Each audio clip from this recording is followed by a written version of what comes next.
açıgan tağlı tosun kucaklıtay uykularım nurga koşsun uluğum kız yerim nurdan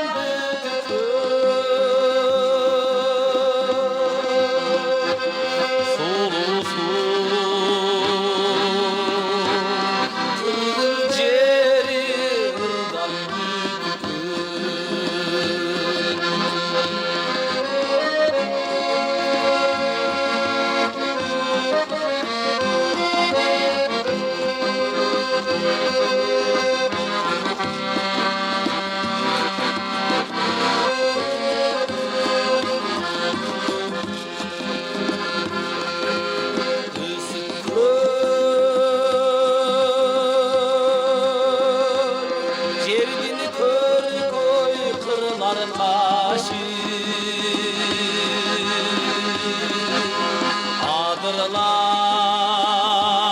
adırlar kökürögü tokuy çaçı dayralar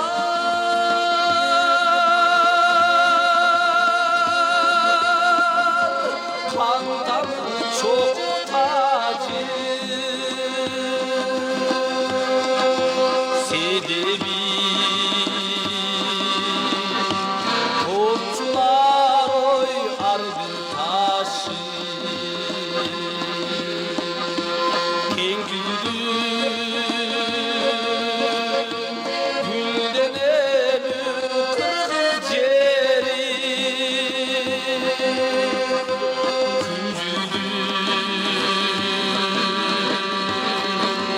berekeli kırgız yeri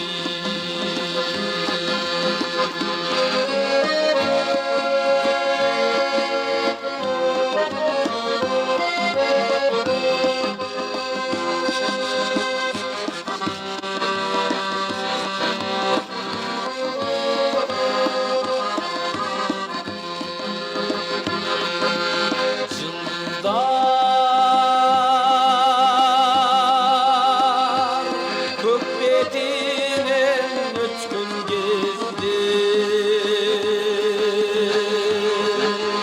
Carıklı cer camalın öpkün keldi Kırcalkı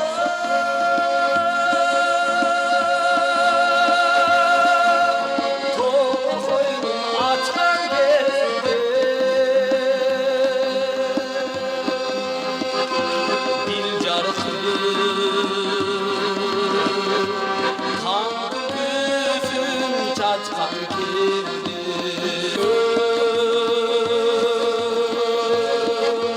kır koşulan kırgız yeri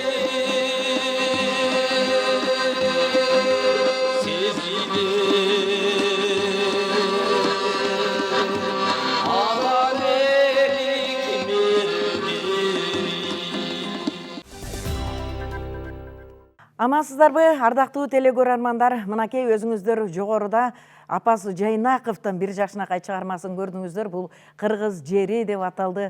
Албетте, мына ушундай чыгармаларды жаратып кыргыз журтчулугуна, кыргыздын көркөм дүйнөсүн толуктаган биздин айтылуу Апас Жайнаков агабыз тирүү болгондо бүгүн 6 март күндөрдө, ушул күндөрдө 65 жашка чыгып юбилейин белгилеп олтурмакпыз. Бирок тилекке каршы биздин арабызда жок. Албетте, мындай инсандарды экинчи өмүрүн жараткан чыгармалары аркылуу сахналаштары бүгүн эскерүүгө келип олтурат. Анда эмесе чактыш көрсөтүүсүн биз мына ушул бүгүнкү чыгарылышын Апас Жайнаковдун урматына арнап олтурабыз. Андыктан келиңиздер, агайыбыздын жакшы жактарын агайыбыз менен чогуу окуган, чогуу жүргөн, жалындаган жаштык күндөрүн бирге өткөргөн инсандар бүгүн мынакей биздин студиябызда отурат. Кыргыз Республикасынын эмгек сиңирген артисти, обончу агайыбыз Абдыкерим Ахмедов агайыбыз. Жана ошондой эле Кыргыз Республикасынын эмгек сиңирген артисттери Манас Кожомжаров, Абдывали Акимбеков агаларыбыз келип отурган учуру. Куш келипсиздер, агайлар. Бүгүн албетте көрсөтүүнүн башталышында биз агайыбызды эскерип, көп жакшы күндөрүн эстеп, шуу үшкүрүп алып олтурдук. Албетте бул жагы өкүнүчтүү, бирок ошентсе дагы артында экинчи өмүрүн жараткан чыгармалары калды. Аны мына бүгүнкү күндө биздин жаштар дагы жаңыртып, жакшынакай кылып, жаңы көйнөк кийгизип, шөкөттөп, ырдап келишет дегендей. Эми агай, Абдыкерим агай, улуулата сөз берейин. Ушул инсан менен чогуу иштешип калдыңыз дегендей, кайсылдыр бир мезгилдерде чогуу насиптеш болуп калган күндөрүңүз болду, үзөңгүлөш жүрдүңүздөр. Ушул инсандын эл билбеген жактары жөнүндө айта кетиңиз агай. Жакшы болот. Биринчиден саламатсыздарбы, урматтуу ушу элтир жааматы, угуучулар, көрүүчүлөр, эл журт. Эми чындыгында мына Апаз Жайнаков ушул өмүрүнүн акыркы мезгилдерде мен бирге жүрүп калдым да. Себеби бул өзүңүздөр билесиздер, Бишкекте окууну бүттү, андан Бишкекте ошо иштеп жүрдү. Ушу өмүрүнүн акырына келгенде ушул Ош мамлекеттик университетинде мугалим болуп иштеп калды. Эми өтүп кеткенден кийин сөзсүз эле бул адам жөнүндө ким болбосун жакшы сапаттарын, жакшы жактарын айтабыз. Чындыгында Апаздын адамгерчилиги аябай жогору болчу. Мисалы үчүн ошол гүлдөп турган мезгилде обондору ушул жаркырап теледен көрүнүп, эл оозунда ырдалып турган мезгилде дагы кандай десем, өзүн бой көтөргөн жөнөкөйлүгү менен мен эсимде калды да. Бой көтөрбөгөн жөнөкөйлүгү, баягы теле тең туш, ошол коллективде баары менен мамилеси аябай жагып, өзгөчөлүгү, ушуну байкадым да мен. Эми адам баласы баягы обончу болуп, композитор болуп, бир-эки обондорун ырдалып калса, бир башкача болуп калат го. Буда ондой нерсени сезбедим. Өзүңүздөр билесиздер, жанагы Өргүзарга кетели, баягы ата журт жөнүндө ырдалган ырлары аябай мындай кыргыз элине бир укканда эле ошол кыргыз элинин баягы канынан жаралган обондорду сезесиң. Мен ушуну байкадым. Жөнөкөйлүгү, бирөөгө болгон мамилеси, сылык сыпаа, эми баягы кээ бир эркектер, кыздарга окшогон эркектер болот го. Ошондой эле элестетчүмүн да. Анан баягы кыйкырып сүйлөбөгөн, эмне десең дагы мынайым болуптур деп кошулуп, бирге жүрүп, бирге басып, ушу эми ушу бирге жүрдүк, ушу акыркы эмелерде. Ушуну байкадым. Чыгармаларына анализ кыла турган болсоң, азыр бул түбөлүк өчпөй турган чыгармаларды калтырып кетти деп мен сөзсүз ишеничтүү айта алам да. Ушул эми өмүрү кыска экен. Анан обончулардан эми баягы 60-жылкы деп, бул дагы 60-жылкы, анан Чубак Сатаев дагы 60-жылкы. Ошо кээде үчөөбүз топтолуп калганда ушу сөздөрдү айтат элек, 60-жылкылардан ушу үчөөбүз да деп. Курдаш болгонсуздар да? 60-жылкы деп ушинтип сыймыктанып сөз кылып калчу элек. Эми адам ушу өмүрү кыска экен. Артында жакшы чыгармалар калды, жакшы сөздөрү, ушу телетең туш досторунун алдында мамиле кылган, мына азыр айтып берер, мына жанындагыларам. Ушулардын эсинде, үй бүлөсү, тууган ургун эсинде, мен ойлойм, кыргыз жакшы эли мүнөздөрү барда менен эсте калды деңиз, түбөлүккө эсте калат деген Албетте. ишеничтемин. Баягы бааласын баалабасын кай бирөөлөр баркымды билгендердин эсиндемин дегендей агайдын баягы чыгармачылыгын чынында көзү тирүүсү кезинде кимдир бирөөлөр барктады, кимдир бирөөлөр балким бут тоскондор болгондур, агай. Негизи биздин баягы бар да адам баласында, тирүү кезинде баалай билбеген бир орой мүнөзүбүз бар, бирок чынын айтуу керек, агайдын чыгармалары, агайдын мүнөзү өзгөчө инсан болгон дегендей. Агайдын ушул баркымды билгендердин эсиндемин деген сөздөн улам сиздин ырыңыз эске келип атат, агай. Ырдап бербейсизби? Баркыңды билгендердин эсиндемин. Жакшы болот. Бул ырды өзүң билесиң. Ушул туура келип турат негизи. Текстин Азада эже жазган да. Азада Бегимкулова. Азада Бегимкулова жазып, бул ырдын пайда болушу. Ал киши да өзүнүн тагдырлаш кылып жараткан. Өзүнүн тагдырын жазган. Анын ошол көп жыл болду мунун чыкканына. Бирок эми ырдындагы бир тагдыры болот экен. Азыр башка бир жерде отурганда, концерттерде мына мен иним Манас Кожомжаровдун аткарышында ырдалып, эл жакшы кабыл алып келип атат. Эми ошону аккордеон аткарышында ырдап берип коелу.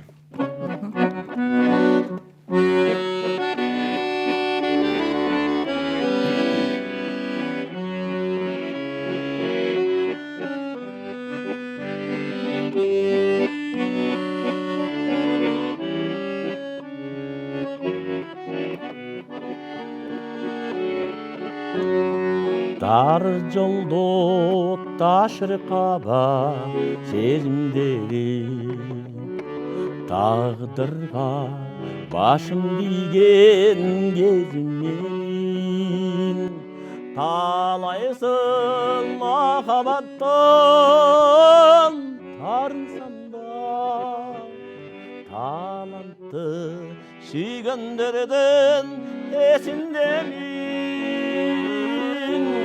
Barkımda bilgenlerdi, talantı süygönderdin, kadırım bilgenlerdin, esindemin.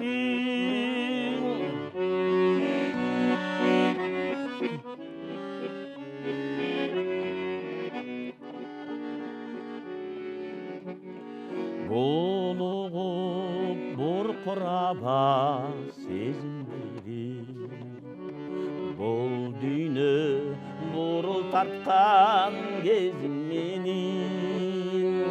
Bağlasın başka biri, barkımdı bilgenlerdin esindemin.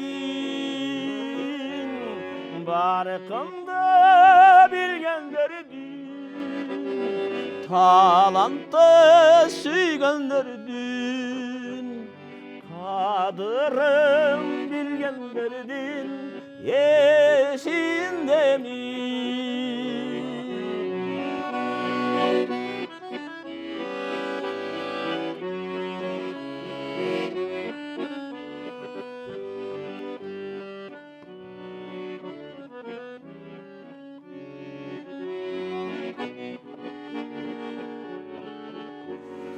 Kaygırıp kapanma sezimleri, karaylap kapa tartıp durgan gezim, kalasın kalamasın başka biri, kadırım bilgenlerdin esindemin. Barkımda bilgenlerdin, talantı süygönderdin, kadırım bilgenlerdin esindemin. Barkımda bilgenlerdin, talantı süygönderdin, kadırım bilgenlerdin esindemin. талантты сүйгөндөрдүн эсиндемин.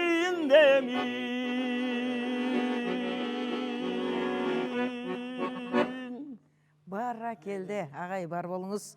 Бар болуңуз. Азыр сиз бул ырдырды атканда чынын айтуу керек, көзгө жаш тегеренип, кадимки эле апаз агайдын элестери көзгө ушундай бир көрүнүп турду. Ушундай сонун инсан эле, качан болсо жолдо белден кайсыл жерде жолукса деле жадырап жайнап учурашчу. Ушундай бир жаркырап күлүп сүйлөчү. Кадрдан сырткары айтып өттүңүз агай, ошону эми жалпы журтчулук деле уксун, ошол чогуу жүрдүк дедиңиз, чогуу жашадык дедиңиз. Ошол күндөр жөнүндө бир эске салыңыз эме. Жана мен айткан жаштыктын жалындаган кезин чогуу өткөрдүк дебедиңизби? Биз эми Апаз Жайнаков менен биз деген себеби Расул Маматкулов экөөбүз. Экөөбүз чогуу жашайт элек. Расул апаз эке биз менен коңшу жашайт эле. 1986 жылдары апаз эке Бибисари Бешеналиев атындагы институттун акыркы курстарын бүтүп аткан кез экен. Андан ошол кезде апаз эке чын айтканда бизге аябай жакшы мамиле кылчу. Апаз эке мындай тажрыйбалуу болуп, студенттик күндөрдү өткөзүп, башынан көп жакшы ысык суукту өткөзгөн киши да. Анан ошол кездерде апаз эке Булакта деген ырды жаңы жазып аткан экен. Анан көбүнчө эле апаз эке тамак кылып, же бир неме кылганда бизди чакырат эле да. Апаз экенин бир немеси бар эле, икелер деп сүйлөйт эле да. Ике деп сүйлөйт эле. Баткендик. Анан ошентип бизди чакырат эле. Бөлмөсүнө чакырып тамак жегенче, анан мунаурду уккулачы деп анан кийин Расул экөөбүзгө ырдап берет эле. Көп жолу ырдаганда бизгечи ушуну жаңы чыгарып, анан обонду өзгөрткөн жерлери алгачкы угуучуларынан болгон экенсиз. Могу жерин кандай кылсам болот деп ырдайт эле да. Анан ошо бөлмөдө көбүнчө ушу Булакта деген ырларын биринчи биз укканбыз да. Анан институтка чогуу барат элек, чогуу келет элек, жакшылыктарда чогуу жүрөт элек. Жана силер айткандай эле апаз эке жанында болсо эч нерсе аябайт эле. Көбүнчө биз Расул экөөбүз алгачкы ошону биз подкустта окуйт элек. 2 жыл подкустта окуганбыз да. Подкустта окуп жүргөнүбүздө апаз эке ошо бизге ага катар бизге көп эле жардам берген да. Кардыбыз төгөп жүргөн да мындайча айтканда. Аябай камкор киши болгон. Камкор киши болуп, эч катуу айтпаган, Азаттык Алимбек айткандай эле жумшак, мындай эч качан катуу айтпаган, жанында акча болсо сурасаң сөз берет эле. Ошентип ошондой күндөрдү өткөздүк. Андан кийин эле мен ушу Ош мамлекеттик университетинде апаз эке эми жаңылышпасам 2010 жылдары экен, 11 жылдары ушу Ош мамлекеттик университетине келип таланттар академиясын жетектеп калды. Анан ошо менен университетке келип, Ош мамлекеттик университетине келип, таланттар академиясын жетектеп калды. Ошо биздин университетте болгон бардык баягындай иш-чараларда, концерттерде көбүнчө чогуу чыгат элек.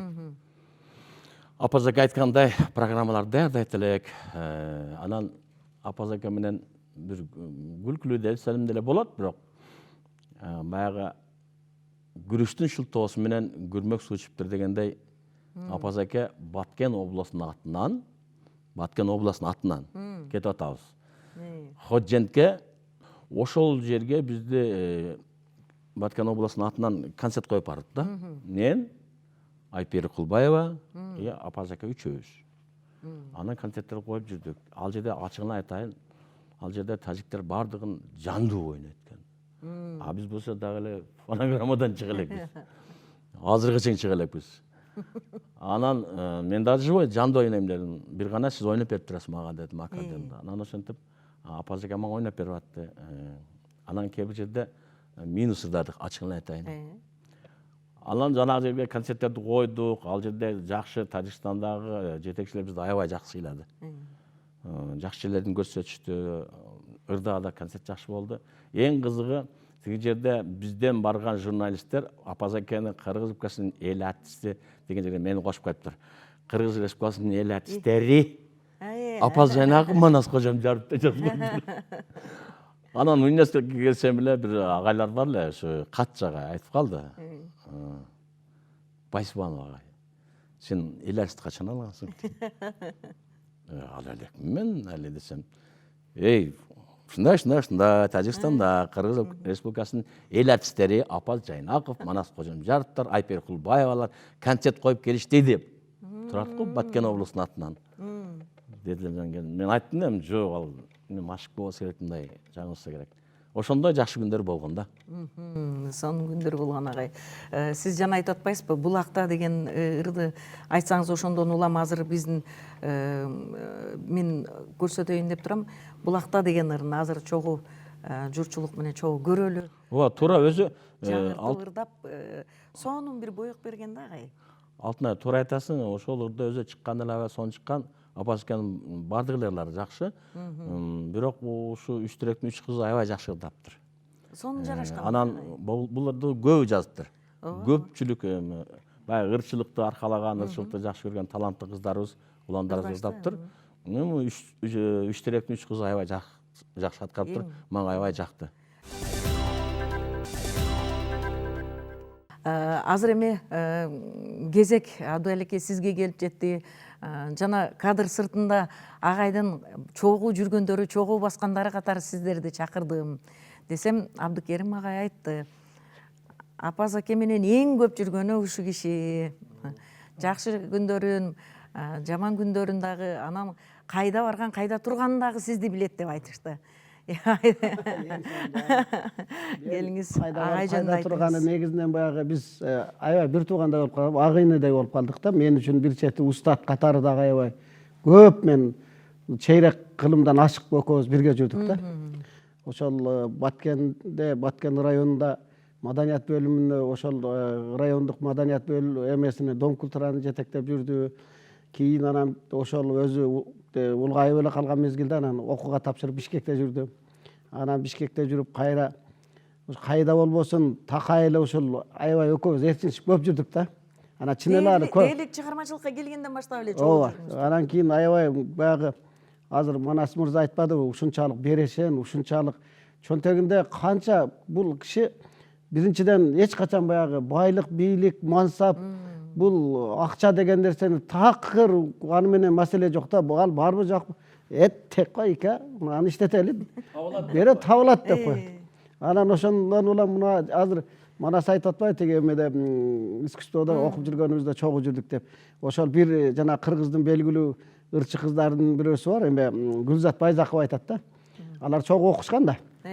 Анан чогуу окуп жүргөндө ошол жаңы эле төрөгөн элем ошол төрөсө, ошого малышка чейин көтөрүп келчү экен да, баягы тамактарын баары. Силер кыйналып калбагыла деп өзү таң калчу элек дейт да, ушундай жөнөкөй адам. Башынан өткөн да. Себеби өзү ал мезгилде бир 2-3 балалуу болуп, баары башынан өтүп көрсө, баарын түшүнөт экен да. Анан эми биз Баткенде болобу, Ошто болобу, Бишкекте болобу, ушунчалык көп чогуу жүрдүк. Мен аябай кээде ушул өкүнүп кетем да. Анан Апаз акенин бүт баскан турганы, адамга кылган мамилеси, кийингендери, анан кийин сүйлөгөн сөздү бардыгы ордунда да. Мен жанагы кыргыз эл жазуучусу бар, акын, кыргыз эл акынына алды окшойт, менимче биздин баягы Маркабай Аматов айтат да. Ошол киши биринчи баягы Апаз аке Баткенде иштеп жүргөн мезгилде жанагы кыргыз жерин чыгарганда анан Түмөнбай Байзаков менен эме ошол Маркабай Аматов тааныштырган экен да экөөнчү. Баткенде дейт, анан барсак дейт, Апаз ага чейин билчелейм дейт. Анан кийин чакырыптыр. Чакырып немеге конок үйгө чакырып келип, анан ошол келди дейт. Анан ошондо биринчи Түмөнбай экөө бири-бирин көргөн эмес да. Анан Түмөнбай Байзаковго анан агай ушул Баткенден чыккан жаш обончу сиздин сөзүңүзгө баягы обон жаратты деп ушунчалык Түмөнбай Байзаков аябай сүйүнүп, айдан айын экөө жолугушкан экен да. Экөө ошо биринчи жолу жолугушкан деп ошол эме көп айтып жүрөт да. Бул дагы аябай чоң эме да. Мындай айтканда чын эле кыргыздын ошол өзүнчө эл баягы эмеге мыйзамда жазылбаган гимн катары баардыгы мындай кабыл алган да. Эл негизи жанагы бүткүл дүйнөлүк биринчи курултай болгондо ошол кыргыз жерин как гимн катары ырдашкан. Бүт ошол жердеги оркестр коштоп, бүт кыргыздын мыкты эл тура калып ошол туруп ырдаган да, залчы, бар ошо записьтеричи. Ошондой чыгармаларды чыгарып жөнөкөй айрыкчачы аябай. Ушу жерден агайдын бир жакшы ырын ырдап өтпөйсүзбү? Жакшы болот. Эми мен дагы кайрамай ошондой кылсак да болот. Мен азыр эми бүт ошол Лейлектик кыз Мадина Тураеванын сөзүндө жазылган Өрүкзарга кетели деп бүт эле баардыгыбыз Өрүкзарга кетип калдык го. Анан сонун ошодон мен керемет кичине чыгармасы. билгенимче ырдап берейин. Баткенди даңазалаган Ооба. Баткендин визиткасы деп айтсак да болот да, ушул Өрүкзарга кетели Ошондо ырдап берейин. Сөзү саламаты жа аябай инине жеткирип ушундай бардык чыгармаларын эле мыкты аткарды. Анда ошону ырдап берейин,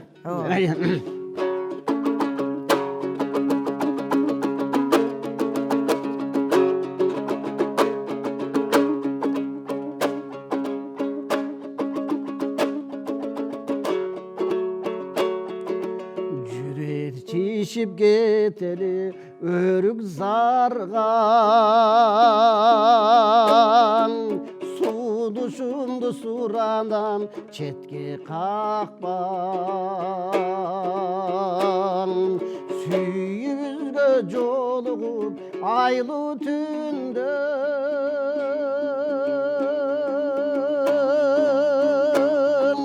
Сыйынаlı bir gelgen, sıyınalı bir gelgen, sıyınalı bir gelgen, bahtımızga.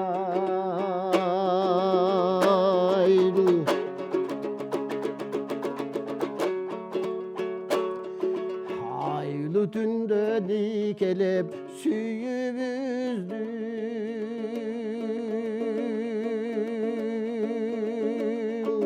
Örüksarga çaçaloy gülkümüzdü.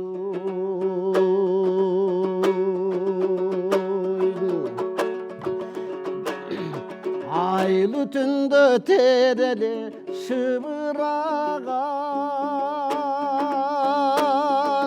Örüksarga geteli, Örüksarga geteli Makul bolçoy Örüksarga geteli, Örüksarga geteli Mayli de çoy деп койчу. Агайдын атына Баткен деги эле агайдын учурунда, Апаз агайдын күчү менен, демилгеси менен Баткенде театр ачылдыбы, кандай болду? Ошолор жөнүндө бир Ошол сиз билген агайдын ошол Апаз акенин өтө чоң демилгеси менен Баткенде ушул облустук театр ачылып калды да. Султан Акимович анан баягы сунуш кылып барганда ошо министр кезде эле эч кандай тоскоолдугу жок эле сөзсүз муну ачышыбыз керек деп анан атайын буйрук менен ачылып калды. Азыр эми кандай чоң маданият үйү эле болгон. Маданият үйү болгондо ошо маданият үйүнү ошол жердеги өнөрпоздордун баардыгын чогултуп, ошол башын бириктирип Баткендеги таланттардын бар кээ бирлерин алыс жактардан чакырып, өзү ошол Бишкекте борбордо көбүрөөк жүрүп калган үчүн ал жердеги таланттардан дагы баардыгын көндүрүп алып келип ошол жерде театрды аябай түптөп кетти да. Анан ошол кийин акыркы мезгилдерде Ошто университетте окуп жүргөн мезгилде ушул эми бул дагы жараткандын бир буйругу экен да. Ооруп калды. Ооруп калып анан оорунун азабын аябай көп тартып жүрдү. Бир эмес, эки жолу Москвадан барып ушул операция кылып келди. Бирок ошондой болсо да ошол акыркы мүнөттөргө чейин, акыркы секундтарга чейин өзүнүн ооруганын ошо билгизген жок да. Мен ооруп калдым ушундай деген такыр билгизбей, качан болсо күлүп жайнап ошол жашта алар эми мен мындай билишиме караганда көп эле угуп көрүп жүрдүк. Биз деле колубуздан келген жардамдарды бердик. Колубуздан эмне келсе ошолорду бүт спектакльдерди коюп элге, республикага таанытты баардыгынчы. Баткен театрынан башка театрлар менен тең тайлашып, кадимкидей иш алып барып атышат. Ат салышып аябай сонун жогорку деңгээлде чыга алды да. Анан Апаз акенин ушунчалык эл кайсы жерде жүрбөсүн, кайсы өлкөгө барбасын, кайсы жерде кандай жүрбөсүн, сөзсүз качан болсо Апаз акенин урмат сыйын эл ушунчалык бийик деңгээлде көтөрө алды да. Кээде эми биз ар кандайбыз да, бул чыгармачыл адамдарда көбүнчө көрө албастар, ичи тарлар көп болобуз да. Бул эми ачык эле сөз да, мындай айтканда. Ошондо да ошончолук чоң баягы бийик деңгээлде баардыгын уюштуруп берсе дагы ошону дагы көрө албаган анча-мынча арада баягы аксак тексектери да болду да. Биз ошону угуп алып кээде ичибиз ачышып калат эле, эмнеге ушундай адамзат пенде ушундай экен деп. Бирок ошону баардыгын билгизбеди да. Баарын мен эми баарын кечирди, баарын эме кылды. жүрдү. Мына айрыкча ошол Ош мамлекеттик университети, ошол жанагы биздин Айыл чарба университетинде дагы чыгармачыл топ, жанагы эстетикалык маданий борборлор жетектеп канча таланттарды ээрчитип аркасынан чыгара алды. Анан ошол жалпы кыргыз эли Апаз акенин ар бир чыгарган чыгармасы обондорун баардык кыргыз эли толук ырдай алды да, мындай айткандачы, кандай сонун чыгармаларды чыгарды.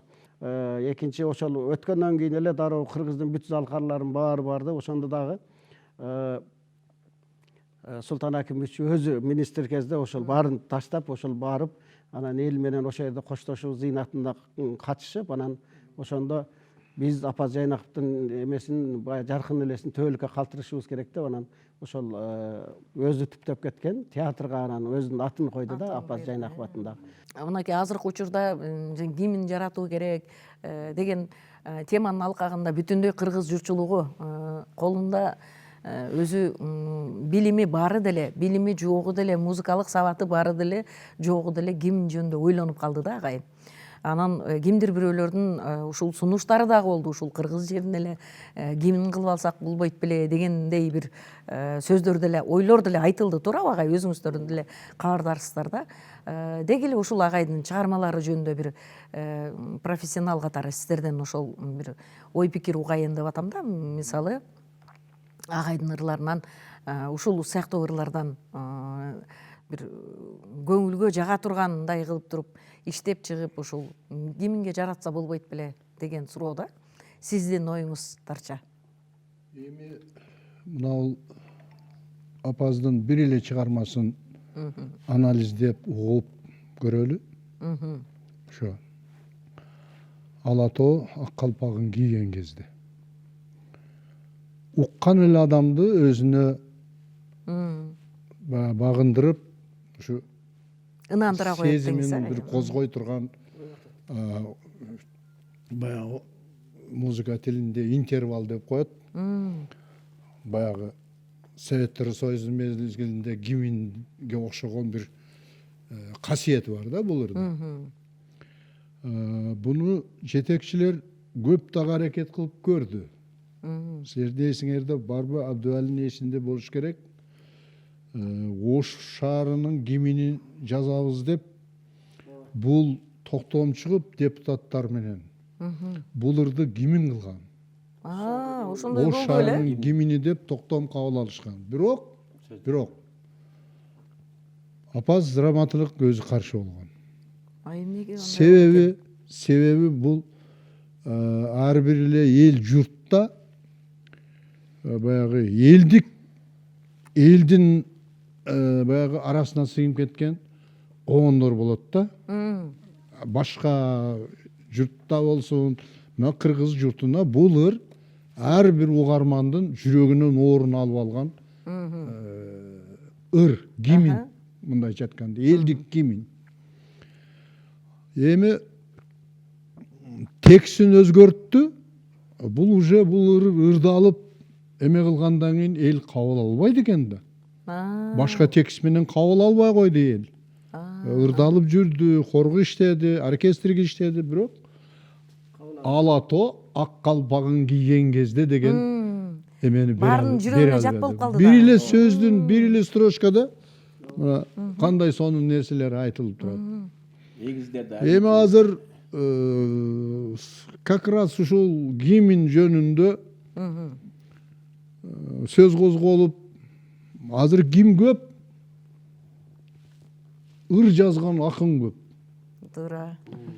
Ким көп? Оон жазган оончу көп. Ким көп? Ошондо да акчалай сыйлык болсо деңиз, агай.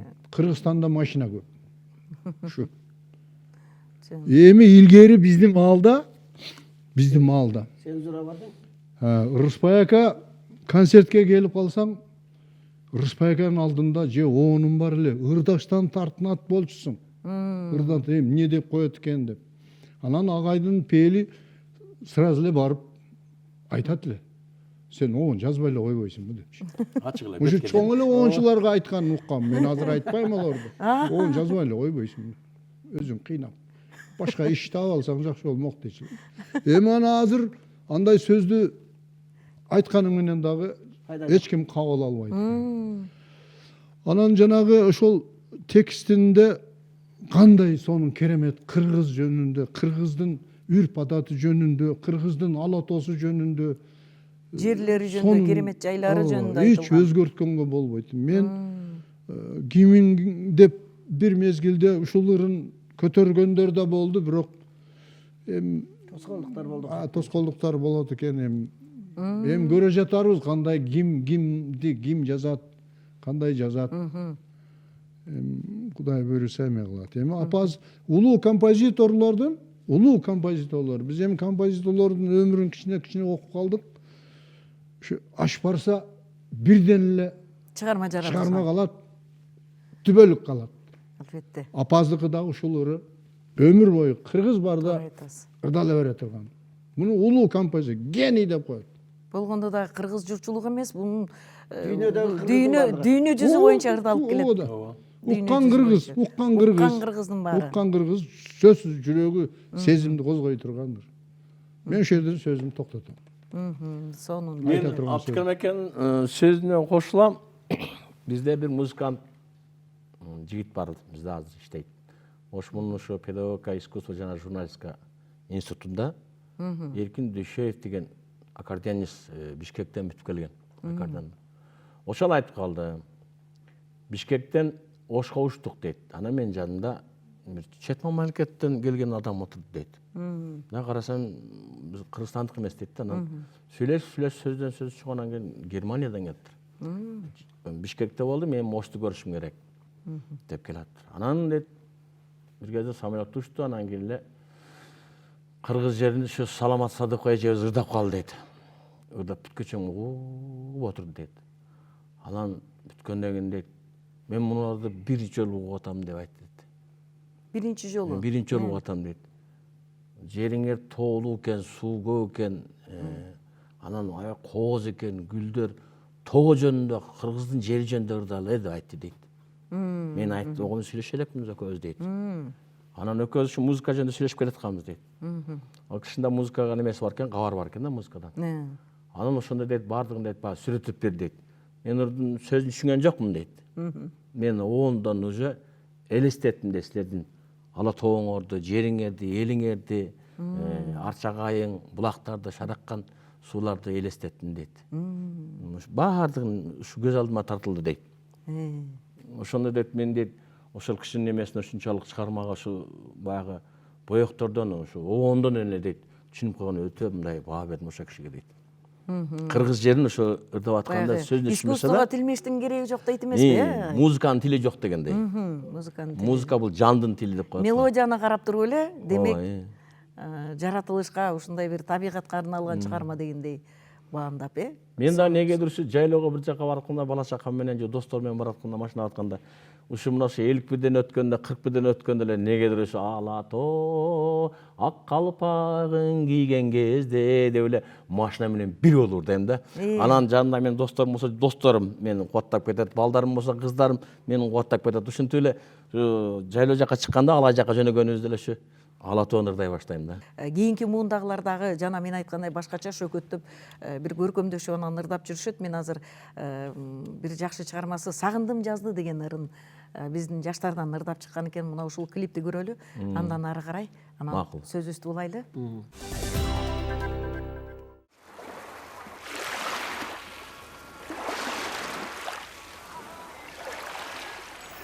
Ушул айрыкча кыргыз жери бул чындап эле Апаз аке менен Саламат эженин экөөнүн бактысына ушунчалык бир экөө бир жерлик болгонуна, бир айылдан анан экөө Сезим. эже ини болуп, анан экөөнүн мындай айтканда Алла Таала ошо жанагы Түмөнбой Байзаков менен Апаз Жайнаков, Саламат Садыков үчөөнү бириктирип, ушундай бир сонун ушунчалык бир чоң дүйнө жаратып койгондой эле угасың да. Анан кийин айрыкча ошол жанагы биздин ошол Токтогул Сатылганов атындагы улуттук филармонияда ошол Камбарканда анан кийин ошо дирижер ар бир ушул немесин кылдаттык менен нотаны ушунчалык керемет жазып койгон да. оркестрге салганы бул аябай ушунчалык бүт кыргыздын дүйнө жүзүндөгү кыргыздын жүрөгүн ойготту да булчу. Мында баягы партитурасын жазып дагы ар бирине токтолуп ушунчалык кооздук берген үчүн баягы ыр анан аткаруучу тим эле саламат эже келтирди го тим элечи. Анан укмушу. эми азыр биз угуп атабыз, мына эмелер соцсеттерден угуп атабыз, мына кийиминге 450 арыз берилди дейт да. Бирде саламат эже айтат да, анан эме дейт, бир күн дейт, апасы чакырды, анан ошол Баткен районунун бир иш чарасы болуп калып чакырды эле дейт. Анан негизи апа экен баягы Үчтөбө деген айыл да. Ар жагы тим эле кооз, ушунчалык Үчтөбө, анан тим эле аскан. Саламат эже айтат, түнү келдим эле дейт. Бирок айыл экөөнүн айылы жанаш эле. Бирок апасынын атасынын үйүнө барбаптырмын дейт. Анан бир жолу барып калдык дейт. Түнү келдик дейт, караңгыда билинген жок дейт. Анан келип эле апа экенин үйүндө ошол жерде жатып калышат да, атасынын үйүндө. Анан дейт, эртең менен ойгонуп эле мында карасам дейт, алдымда тоо турат дейт да, мен жакын турат дейт да баягы. Ушунчалык кооз жер да. Таң калып эле, көрсө ушулар апасына дем берген турбайбы?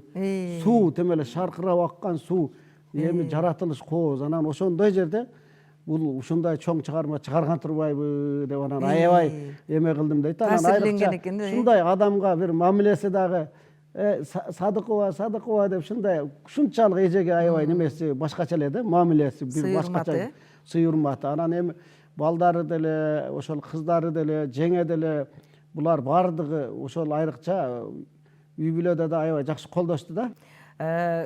Азыр биздин казынабызда агайдын аткарган ырлары бар, өзүнүн аткаруусундагы ырлар бар. Ошолордон берели дагы бир ирет жалпы биздин көрөрмандар менен чогуу бир агайды эстеп дегенде чыгармачылыгын бир сыйра кийинки муунга дагы тааныта жүрүү иретинде бир көрсөтүп өтсөк жакшы болот эле. Казынабыздан Апаз Жайнаковдун аткаруусундагы ырлардан угалы.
чыгарган чыгармасы ал кишинин өмүрүн узатып, ал киши ошол чыгарма аткарылган сайын ал кишинин аты айтылып турат экен да. Экинчи жашоосу түбөлүктүү. Рысбек каналаны издейм ченелларын, Рысбек каналар көп. Апазекен ошо азыр эле айттык, ошо кыргыз жери ар бир кыргыз ыртайт. Биринчи сабынан эле бул Апазек экенин билет. Билет. Элдерде гана алато дегенде эле Апазекен көз алдыңа келет да. Албетте. Мен ушуларды ырдаган сайын эле мындай толуп кетем да. Ошо Апазекен менен бирге жүргөн күндөрүбүз, Апазекен тамашалаган күндөрү, концертке чыккан күндөрүбүз баары көз алдыма тартылат да. Агай Ошо айткандай, ырдап бараткандай. үй бүлөсү мүмкүнчүлүк берди, ошол окуганына Ооба. деп атпайбы? Ошол Ошондо үй мен- бүлөсү дагы тоскоол болбостон чындап эле билимин өркүндөткөнгө уруксат бергени жакшы болгон экен да. Жашап жүргөндө айтып сурайт элем, Апазеке, жеңем качан алып келесиз десем, жеңең баткен да. Эмне болуп атат? Жашап атат дейтин. Балдарды чоңоюп атат. Мен окутум бүтөйүн деп калды. Эми алып келейин мен бүтөйүн деп калганда. Аз калды чыдасак, чыдап турам, барам деп коет эле. Анан Апазеке ушунчалык эмеле да. Бирөөгө кат тийбеген, тамашаны көтөрө билген. Расул мен болуп окуп баратканыбызда троллейбусга чыгат элек. 6-чы троллейбус 8-чи микрорайондан 5-налево немеге чейин барат эле да, Жантөшкө чейин. Институтка чейин да эми, азыркы консерваторияга чейин. Биз да жалкоо экенбиз да эми, жөө баскандан эринип троллейбуска чыгып алат элек да, кээде. Чыгып алсак Расул троллейбустун артында чыгабыз да, чыкканда Расул сразу алга өтөт эле да. Баягынча эми Бишкекте баягы культура бийик да эми. Бизде деле азыр ошол эле культура бийик болуп калды. Ортосуна алдырып, Апазеке, басың мынаяктан чөбүз деген Апазеке өлтүрдү. Нары карайт эле да. Анан бир-эки жол чыкканда үчүн Ика, силер менен чыкпайм мен. Жөө эле басам деп, жөө кетип калат эле. Биз троллейбус менен кетет элек. Бир-эки жолу ошо Расул тамашалаганда мен аябай күлгөнбүз да, түшүп алыпчы. Анан алдымда түшүп алып Расул качат эле да, урат, урушат депчи. Тамашалайт эле да. Жакшы киши. Өмүрдүн акырында мен көз алдымда да аябайчы, айрыкча ошол мына бир кыз 3 уул өстүрдү. Айткүл жеңебиз өмүрлүк чары аябай жакшы, ушул көз өткөнчө аябай аздектеди да мына айтканда. Анан бир армандуу нерсеси ушул бардык нерсени балдарыма болсун деп туруп бүт жасады, бар жоончу үйлөрдү курду, кабат жада калса кафеден бери курду да. Ошонун акыры ушунчалык ушуну тезирээк бүтүрө коеюн деп негедир мен ойлоп калдым, аябай бул эрте эле бардык нерсе сезип калган. Себеби ошондо баягы ырамалык КТРде иштеген Нурал Турапов агайыбызды ошону алып бир камерасы менен алып мага Бишкектен чыккан эле чалды. Мен кетип атам деп. Эмне болду десем, Бишкектен ошо Тоогашуудан чыккандан баштап ар бир жерде өзүнүн немесин тарттырып келген да. Клип кылып тарттырып бүт анан келип биз Сулайман тоодо чыктык. Сулайман тоодо кошо жүрүп, аерден 3-4 чыгармасын тартып, анан Баткенге барып тарттырып көрсө бул эртерээк баягы өзүн кандайдыр бир сезгенби дейм да. Анан бүт баарын жасап, анан ошол акыры көзөтөргө жакын мен анан Баткенге баягы кыштак четинде деген көрсөтүүм бар эле бардым. Барганда эле азыр деле ошол балдар, кыздар баары эле бүт мен Баткенге барсам Апазекени көргөндө эле айрыкча ошо бир баласы Максат театрда иштейт, аябай чыгармачылыкка жакын да, ошол атасынын жолун жолдоп кетти да.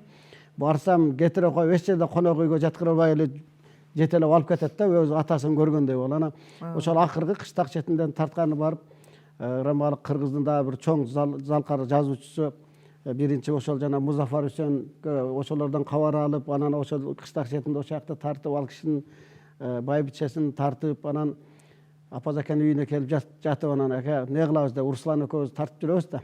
Анан бир маалда ке деди. Ке баягы неме аманың тилеп жүрөйүн деген ырыңды ырдачы деп ушунчалык жакшы көрөт эле да. Каерде болбосун ушуну ырдачы дей берет эле да. Аман жүрөлү деп. Анан отуруп, анан ака эмне кылабыз десем, ака бир нерсени аткар деди. Анан хорошо деп, эмне кылышыбыз керек десем, кыргыз жерине записи мына мен аккордеон менен мага эң жактырганым ошол биринчи ырдаган аккордеон менен ушул тартылбай калды, ушуну аккордеон менен тартчы деди. Болду деди. Анан эртелеп чыгып барып аккордеон көтөрө албайт, ооруп калган да баягы. Анан өзү режиссурун бүткөн да, немеден Бешеналиуда режиссурлук немени бүткөн. Анан келди дагы наркы ошол Баткен, бүт Баткен көрүнүп турат. Аппак кар, анан кийин баягы тоонун нар жакта бир бүт ошо Баткен көрүнгөн жер бар, ошол жерге барып туруп анан акырын өзү эң акыркы тартылган ошол да, кыргыз жеринен. Анан биз музыканы койдук, анан өзү айткандай кылып анан тарттык да. Анан чокусуна чыгып, бүт аяк буякты карап, мына менин эми коюм аткарылды деп анан кийин уже аз эле убакыттан кийин өтүп кетти да. Бул эми кайран киши. ошол жаткан жери жайлуу болсун, балдар, кыздары, бейиштик баардыгы болсун. неберелер аман болсун. Ошол кылымдык аты өчпөй, ошол театрдагы жамаатка да чыгармачылык ийгилик каалайбыз. Ошол атын өстүрбөй, такай биз элтээр дайым даярбыз, качан болсо, кайсы мезгилде болбосун эстегенге. Мен иниси катары, шакирти катары сиздерге дагы Абдыкерим эке, Манас мырза, ыраазычылык айтам. Бар болуңуздар. Мына элтээрде Алтынай, сизге да рахмат. Бүгүн ушул эстеп коелу деп жамаатыбыз менен. Ийгилик болсун мындан кийин. Сиздерге чын дилибизден ыраазычылык билдиребиз агай. Бүгүн жана жогоруда айтылгандай эле замандаш катары, тең туш курдаш катары, бала кезде, жаш кезде чогуу жүргөн бир курсташ катары, группалаш катары дагы мынакей шакирти катары келип жакшы ой пикирлерди айтып дегенде агайыбызды канча дагы бир сөөгүн агартып бир жакшы сөздөрдү айтып өттүк. Ыраазычылык билдиребиз. Агайдын экинчи өмүрү улана бермекчи. Албетте кийинки муундагы жакшы ырларын ырдап келишет. Анда эмесе ардактуу замандаштар, биз мына ушул бүгүнкү көрсөтүүбүздү жогоруда айтылгандай эле белгилүү обончу агайыбыз Кыргыз Республикасынын эл артисти Апаз Жайнаковдун урматына арнадык. Анда эмесе жалпы көрүүчүлөргө амандык тилейбиз, жалпы эле журтчулугубузда жакшылыктын ыры ырдала берсин демекчибиз. Кайрадан албетте сиздер менен эфир аркылуу жолугушканча амандыкта туруңуздар демекчибиз.